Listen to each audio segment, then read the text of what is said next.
logo depois que o Buda atingiu a iluminação. A primeira coisa que veio dita nos Sutras que ele pensou a respeito de quão difícil é o Dhamma e quão difícil é esse caminho que leva ao fim do sofrimento. E o quanto que ele vai contra a torrente do mundo.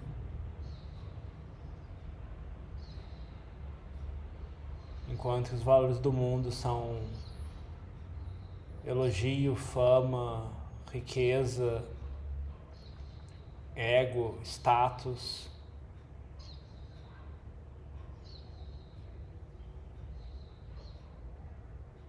o Dhamma vai em uma direção bem diferente.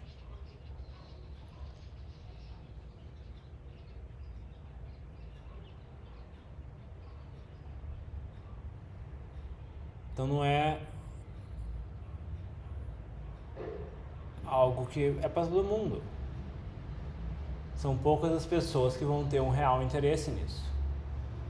Diante das experiências de vida que elas tiveram, talvez elas tenham uma abertura maior a ver que seguir simplesmente o mundo não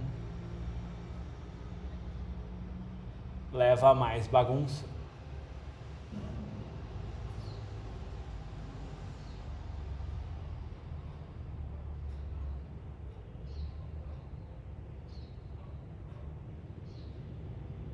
Inicialmente o Buda considerou que não, melhor largar a mão de ensinar.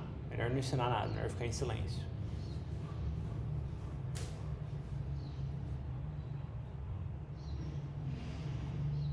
Mas depois refletindo, sobre olhando para o mundo e vendo os tipos diferentes de seres, seres com pouca poeira sobre os olhos, seres com muita poeira sobre os olhos,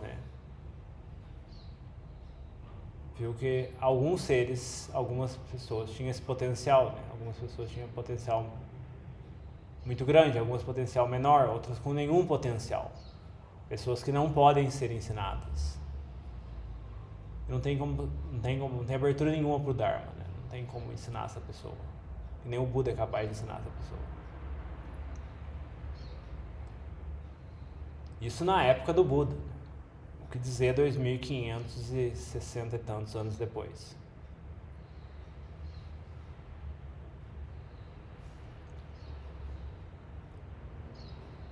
A gente teve a recente pandemia.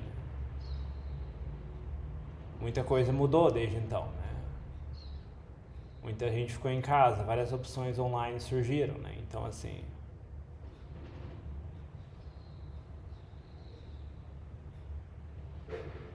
o mercado de opções espirituais e soluções fáceis para os problemas também aumentou.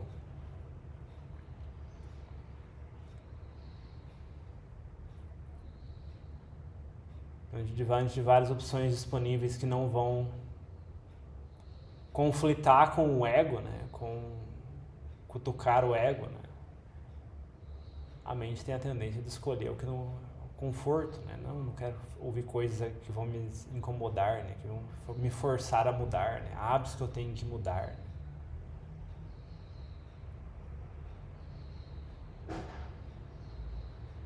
Então, isso alimenta o ego e alimenta o ciclo,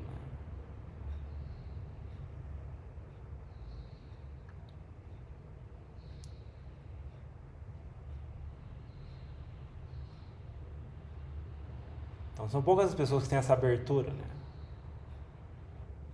Que a gente citou mais cedo, Ser fácil de ser ensinado. Abertura a ser ensinado.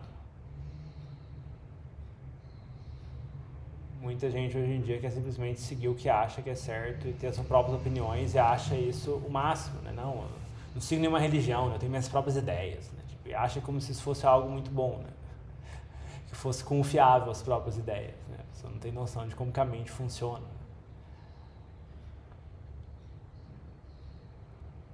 Como seguir as ideias pode ser algo bem nocivo.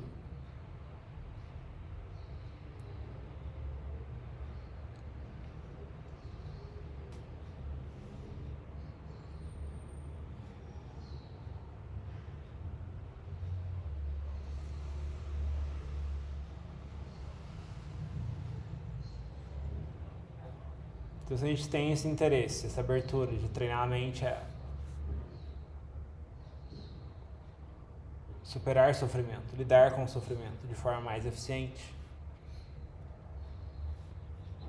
Então, consistência é algo importante. Consistência é algo importante. Regularidade é algo importante.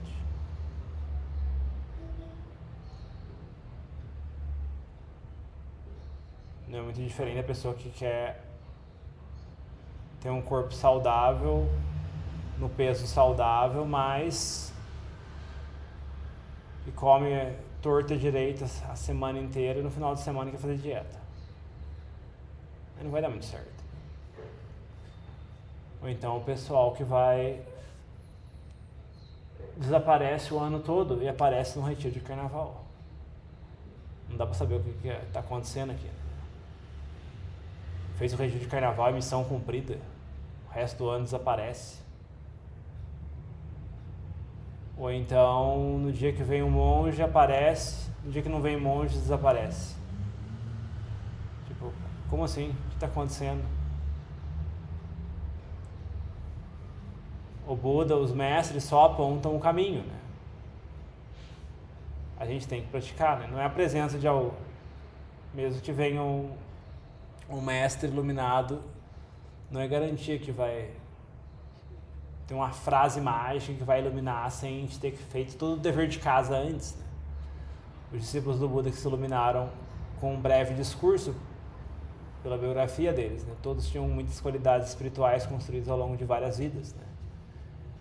Então não teremos que parar com essa história de acreditar em mágica, né?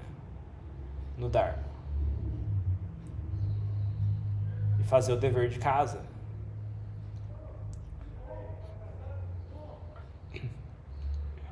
Praticar de forma consistente, né? Frio, quente, calor, chuva, vento, doente, não tá doente, vem monge, não vem monge, tá cansado, não tá cansado, tá com sono, não tá com sono, vem do mesmo jeito. É longe, é perto, tem que acordar mais cedo, tem que acordar mais tarde. Essa disciplina é importante.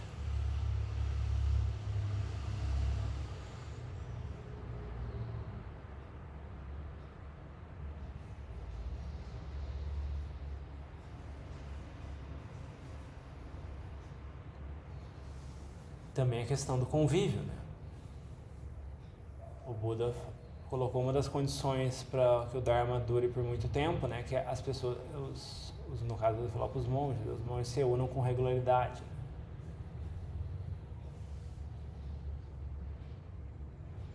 Mas como leigo também, se a gente é budista, isolado, não tem contato com outros budistas, né? É muito fácil a gente cair num mundo paralelo. A gente só lê a respeito, não tem convívio social com outros budistas, né? Facilmente a gente vira num mundo surreal, né? Irreal das coisas. Também a gente fica meio deslocado, né? Porque aí a gente cai de outras situações do dia a dia, né? Que a gente tem que conviver com outras pessoas que não são budistas, né? E a gente não sabe como agir em certas situações. Ou se sente constrangido e arrastado pelas outras pessoas que não seguem o Dharma a fazer coisas que vão contra os preceitos. E isso é uma coisa que o convívio com outras pessoas budistas ajuda muito. A gente tem exemplo, a gente tem um norte, algum padrão de referência.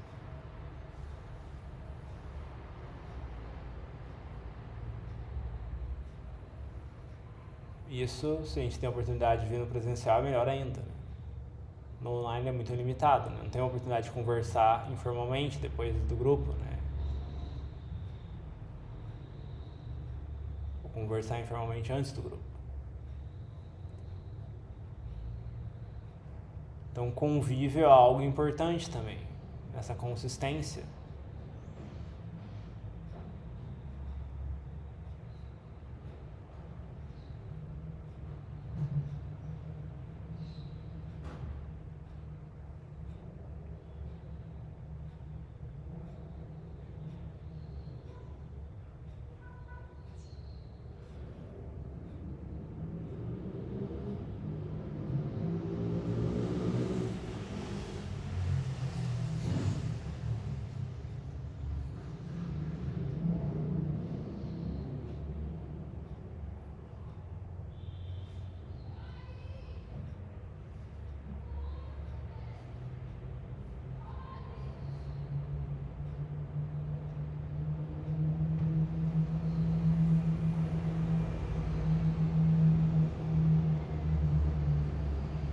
tomar cuidado com as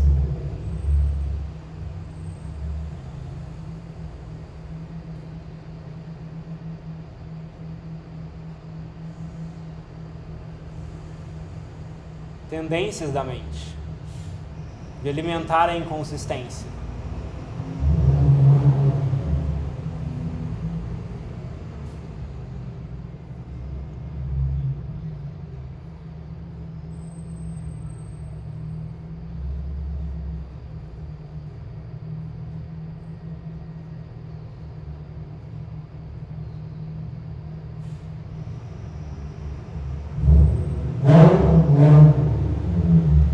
No sentido de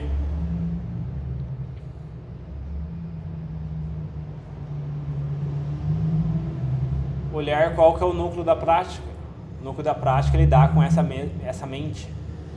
Não é sobre obter informações novas sobre um assunto novo, ou sobre um novo assunto do Dharma que a gente não leu a respeito ainda. Se a gente tem essa cobiça, né, sobre obter um certificado, obter alguma... Não, eu fiz um retiro sobre Brahma Viharas, eu fiz um retiro sobre os 5 agregados, eu fiz um retiro sobre 7 fatores de iluminação, eu fiz um retiro sobre... Isso não enche barriga de ninguém. Na hora que a mente sofrer, vai sofrer do mesmo jeito, vai doer, e a gente vai chorar.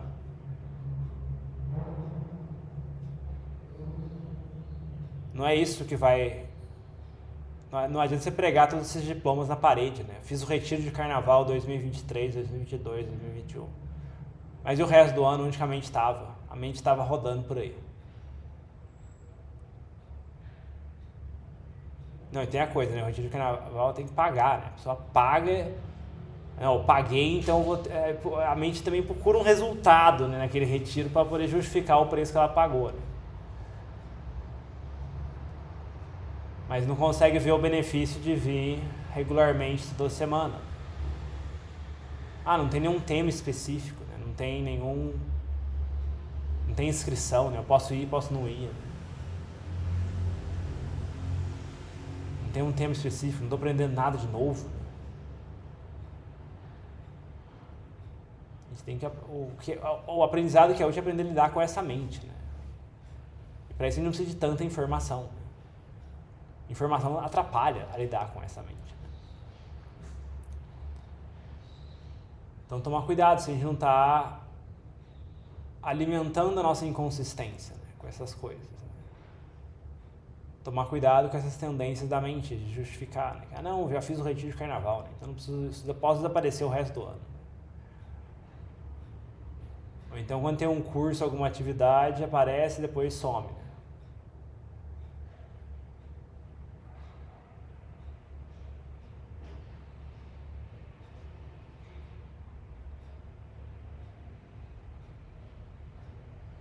Se a gente faz as atividades regulares o ano todo, né? A nossa prática é regular o ano todo. Um período de retiro com certeza vai ser muito benéfico. Vai ser uma intensificação da prática. Agora, se a gente não faz o dever de casa e vai querer fazer o vestibular sem ter estudado, a gente vai sofrer.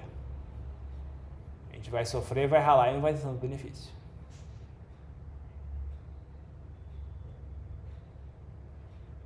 Se tiver que escolher entre fazer o retiro de carnaval e praticar o ano todo, qual que é mais importante? É praticar o ano todo.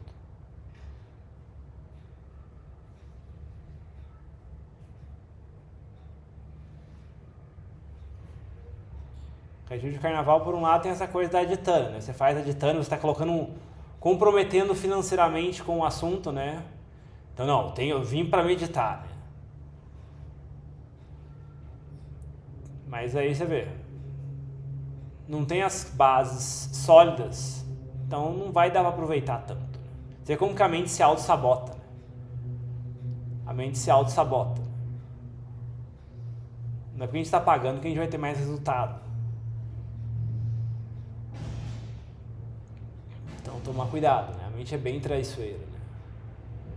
Você deve focar na consistência, na regularidade, né? Treinar a sati, a ser contínuo, né? Budô, budô, budô. Treine a fazer várias rodadas de Budô de manhã, várias rodadas no meio do dia, várias rodadas no final do dia, todo dia. E usa isso como base, né? E faz a sua meditação de manhã e de tarde. E usa isso como base.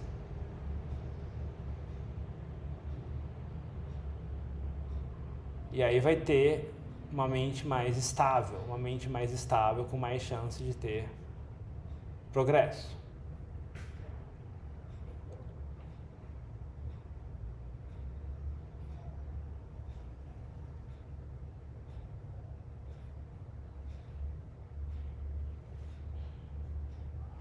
É igual comer. Nós nem querer comer uma semana e depois não comer o resto do ano, a gente vai ter fome. Então não quer enganar essa mente, né? Se a gente quer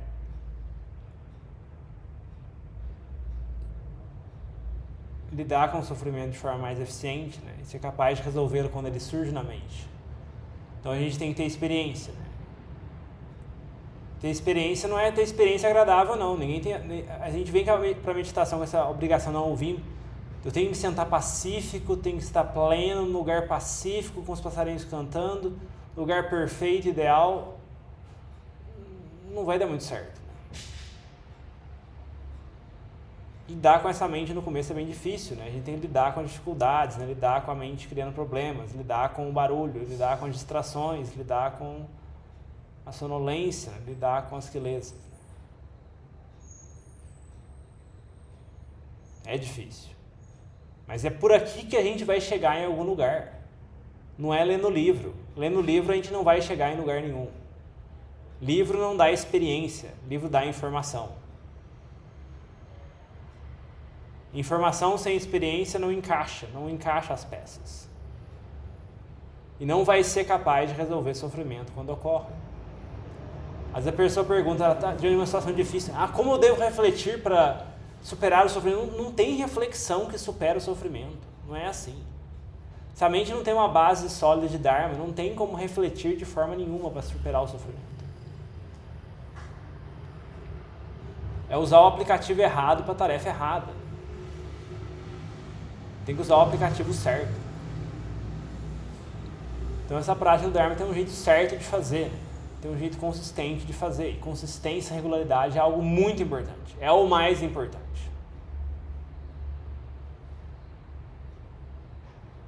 Óbvio, tem períodos mais intensos e menos intensos, mas a gente deve focar na regularidade.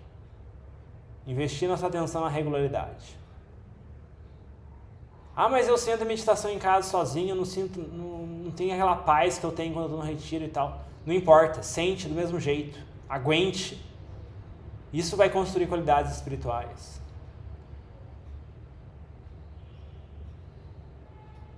Não, mas quando está na presença de tal pessoa, minha prática vai bem. Quando não está na presença de tal pessoa, minha prática vai mal. Como é que a gente vai progredir assim? Se a pessoa não está sempre presente, a gente tem que lidar com o que a gente tem, né?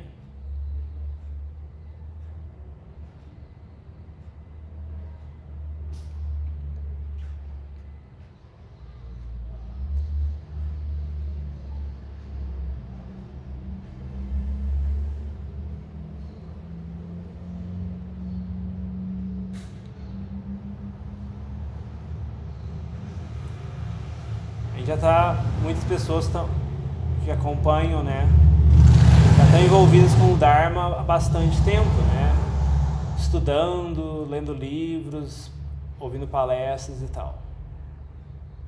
Agora a pergunta prática que é, para a gente verificar se essa prática está correta ou não está correta, é o quanto a gente consegue superar o sofrimento quando ele surge na mente. O quanto a gente tem habilidade em lidar com a mente ao ponto de, surgiu o sofrimento e a gente consegue saber os passos que a gente tem que seguir na mente para resolver aquilo e a mente conseguir largar aquele peso, aquele fardo. Não é para, alcançar Nibbana instantaneamente, estou falando disso, estou falando, lidar com os sofrimentos do dia a dia quando ocorre. A gente consegue fazer isso ou não consegue fazer isso? Se a gente não consegue fazer isso, está errado. Está muito errado e a gente tem que começar do zero. Vamos voltar, reseta tudo.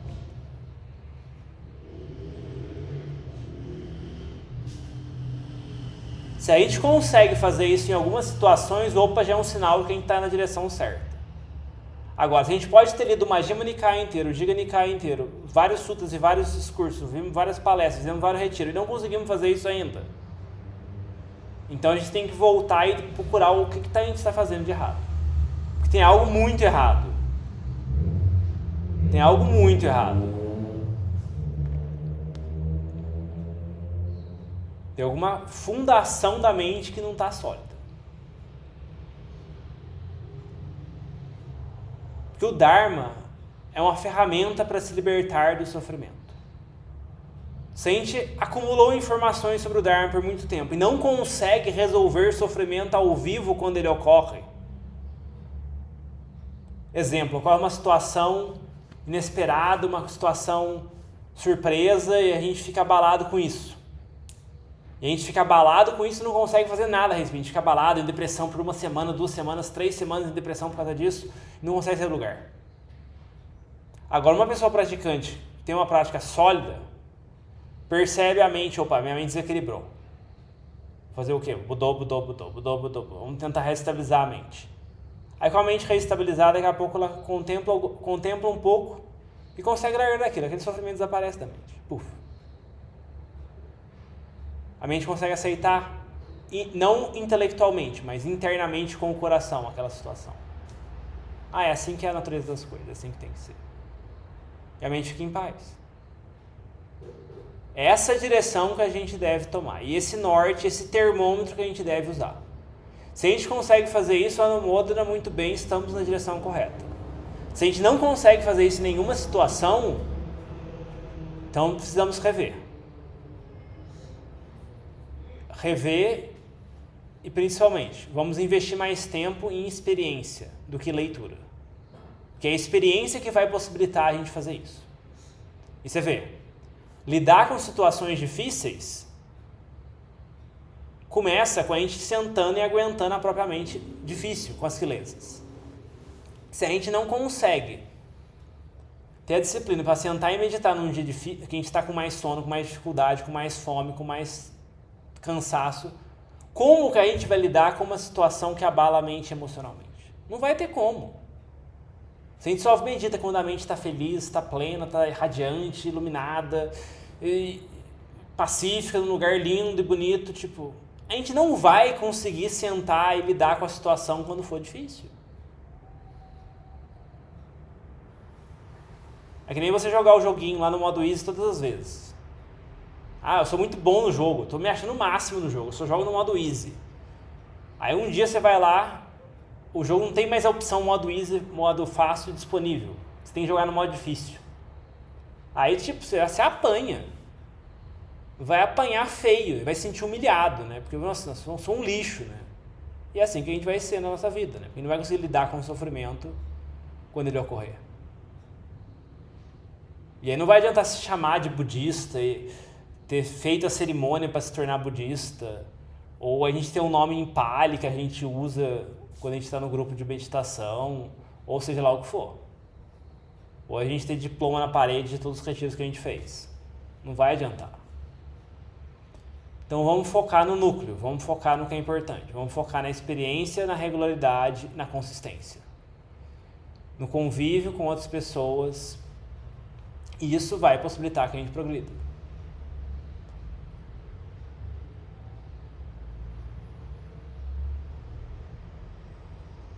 Conviver com as pessoas é muito importante. Amizade, o Ananda uma vez perguntou ao Buda, né? Amigos são metade do caminho. Não, o Buda não falou que não é metade, é todo o caminho. Sem a presença de boas companhias, né, a gente não consegue progredir.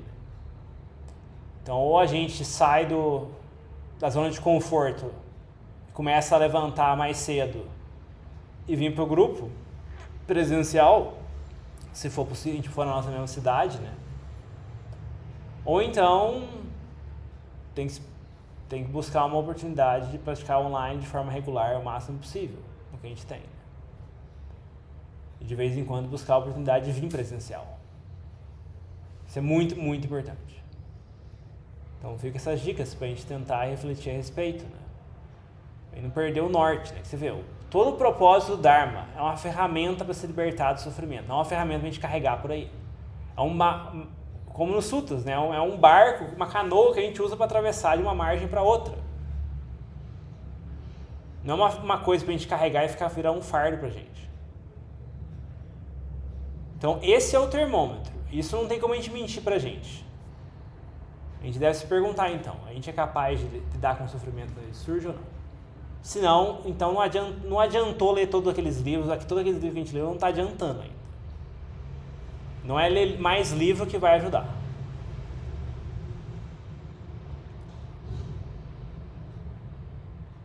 Então a gente tem que refletir a respeito disso, né? Se a gente quer ter benefício, né? O máximo de benefício possível, né? Então a gente tem que focar na onde vai ter mais resultado. E assim, essa tradição é muito enfática, né? É na experiência, é na prática. O melhor livro a se lida é o próprio coração. Se a gente não tem a habilidade de lidar com a própria mente, a gente não vai conseguir lidar com o sofrimento. Então tudo começa com Budô, Budô, Budô, regularmente. Budô, Budô, Budô. Consistência e regularidade. E aí a gente vai ter progresso, a gente vai ter resultado e a gente vai ser capaz, seja como leigo ou seja monge, de lidar com algumas situações gradativamente mais complexas e ser capaz de superar o sofrimento nessas situações. Isso dá mais recurso, confiança para a gente tomar mais práticas ainda e ser capaz de lidar com mais e mais situações difíceis. Aí você vê, quantas pessoas hoje em dia têm essa disposição, né? Muito poucas. As pessoas querem algo fácil, né? Algo que não confronte o ego, né? Algo que seja tipo